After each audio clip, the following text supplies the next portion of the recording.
કેવું જરૂરી છે કે અમારા ઘરમાં આવો એવું કેવું જરૂરી છે સરપંચ નથી એનો મતલબ તો એવું મતલબ કે અંતરિયામી તમારા બધાની સમસ્યા મને ખબર પડે તમારે ઘેરે અરજી કરવી મારા વિરોધ કામ કરવા નહીં થાય આપણી આખા કામ એવું નહીં ચાલે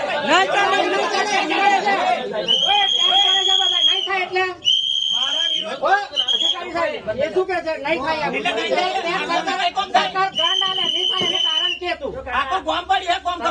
નહીં થવાનું કારણ તારથી થોડું બોલે નહીં થાય કોમ એમ